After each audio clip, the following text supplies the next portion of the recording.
ಇನ್ನು ಉತ್ತರ ಕನ್ನಡ ಜಿಲ್ಲೆಯಲ್ಲೂ ವರುಣಾರ್ಭಟ ಮುಂದುವರೆದಿದೆ. ತುಂಬಿ ಹರಿತಾ ಇರುವಂತಹ ಹಳ್ಳ ಕೊಳ್ಳಗಳು, ಜನಜೀವನ ಅಸ್ತವ್ಯಸ್ತವಾಗಿದೆ. ಭಾರಿ ಮಳೆ ಹಿನ್ನೆಲೆಯಲ್ಲಿ ಜಿಲ್ಲೆಯಾದ್ಯಂತ ರೆಡ್ ಅಲರ್ಟ್ ಅನ್ನು ಘೋಷಣೆ ಮಾಡಲಾಗಿದೆ. ಕರಾವಳಿಯ ಜಿಲ್ಲೆಗಳ ಪೈಕಿ ಉತ್ತರ ಕನ್ನಡ ಜಿಲ್ಲೆಯೂ ಕೂಡ ಒಂದು. ಈ ಜಿಲ್ಲೆಯಲ್ಲೂ ಕಳೆದ 2-3 ವಾರಗಳಿಂದ ಭಾರೀ ಪ್ರಮಾಣದಲ್ಲಿ ಮಳೆ ಆಗ್ತಾ ಇದೆ. ಅದರಲ್ಲೂ ಉತ್ತರ ಕನ್ನಡ ಜಿಲ್ಲೆಯ ಕರಾವಳಿ ಭಾಗ, ಈ ಕಾರವಾರ, ಹೊನ್ನಾವರ, ಭಟ್ಕಳ ಈ ಭಾಗದಲ್ಲಿ, ಅದರ ಜೊತೆಗೆ ಉತ್ತರ ಕನ್ನಡ ಜಿಲ್ಲೆಯ ಮಲ್ನಾಡು ಭಾಗ, ಈ ಶಿರಸಿ, ಹೊನ್ನಾವರ ಈ ಭಾಗದಲ್ಲೂ ಕೂಡ ಭಾರೀ ಪ್ರಮಾಣದಲ್ಲಿ ಮಳೆ ಆಗ್ತಾ ಇದೆ. ಗುಡ್ಡ ಕುಸಿತ ಆಗಿದೆ.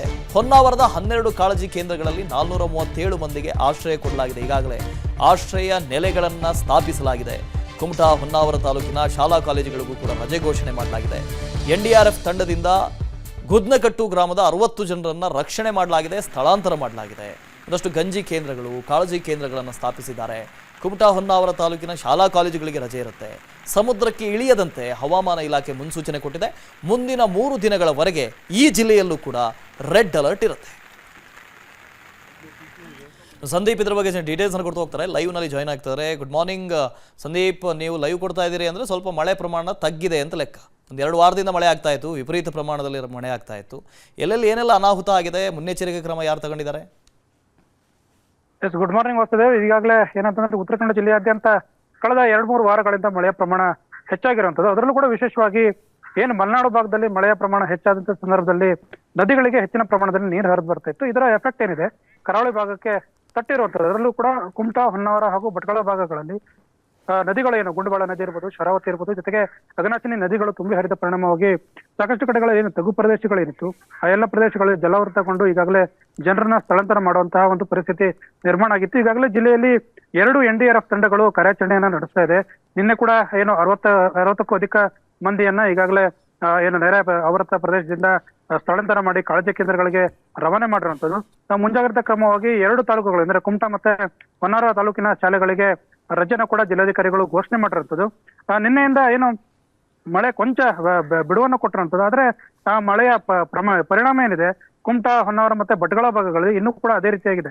ಈಗ ಬೆಳಗ್ಗೆಯಿಂದಲೂ ಕೂಡ ಮತ್ತೆ ಮಳೆ ಆರಂಭವಾಗಿರುವಂಥದ್ದು. ಹೀಗಾಗಿ ಮತ್ತೆ ಮುಂದಿನ ದಿನಗಳಲ್ಲಿ ಮತ್ತು ಮಳೆ ಹೆಚ್ಚಾಗುವಂತ ಸಾಧ್ಯತೆ ಇರೋದ್ರಿಂದಾಗಿ ಈಗಾಗಲೇ ಜಿಲ್ಲಾಡಳಿತ ಮುನ್ನೆಚ್ಚರಿಕಾ ಕ್ರಮಗಳನ್ನ ಕೈಗೊಂಡು ಜನರನ್ನ ಸುರಕ್ಷಿತ ಸ್ಥಳಗಳಿಗೆ ರವಾನಿಸುವಂಥದ್ದು ಮತ್ತೆ ಮುಂಜಾಗ್ರತೆಯನ್ನು ವಹಿಸೋದಕ್ಕೆ ಅಧಿಕಾರಿಗಳು ಕೂಡ ಸೂಚನೆಯನ್ನ ಕೊಟ್ಟಿರುವಂಥದ್ದು. Vasudev. Okay Sandeep Sagar, thank you so much.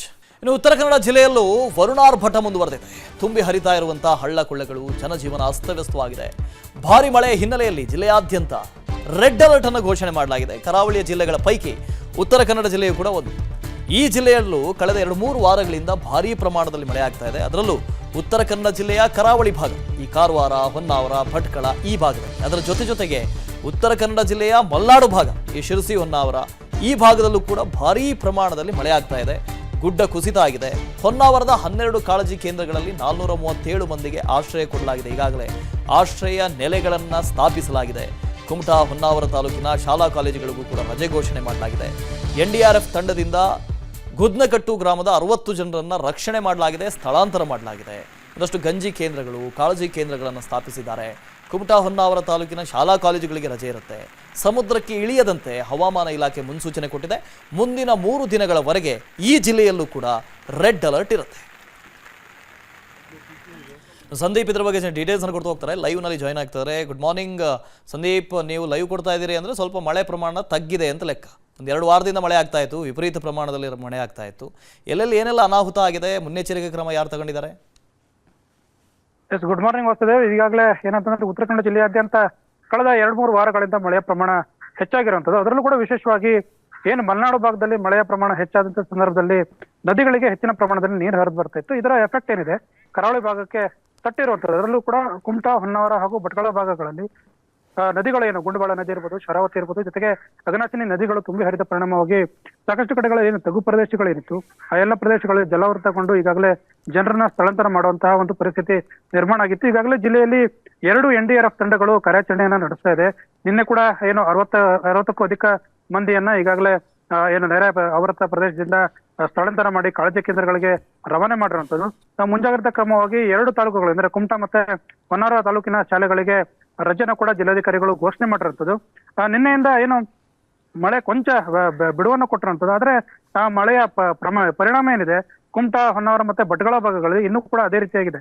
ಈಗ Okay. ಬೆಳಗ್ಗೆಯಿಂದಲೂ ಕೂಡ ಮತ್ತೆ ಮಳೆ ಆರಂಭವಾಗಿರುತ್ತದೆ. ಹೀಗಾಗಿ ಮತ್ತೆ ಮುಂದಿನ ದಿನಗಳಲ್ಲಿ ಮತ್ತು ಮಳೆ ಹೆಚ್ಚಾಗುವಂತ ಸಾಧ್ಯತೆ ಇರೋದ್ರಿಂದಾಗಿ ಈಗಾಗಲೇ ಜಿಲ್ಲಾಡಳಿತ ಮುನ್ನೆಚ್ಚರಿಕಾ ಕ್ರಮಗಳನ್ನ ಕೈಗೊಂಡು ಜನರನ್ನ ಸುರಕ್ಷಿತ ಸ್ಥಳಗಳಿಗೆ ರವಾನಿಸುವಂತದ್ದು ಮತ್ತೆ ಮುಂಜಾಗ್ರತೆಯನ್ನು ವಹಿಸೋದಕ್ಕೆ ಅಧಿಕಾರಿಗಳು ಕೂಡ ಸೂಚನೆಯನ್ನ ಕೊಟ್ಟಿರುವಂತದ್ದು. Vasudev. Okay Sandeep Sagar, thank you so much.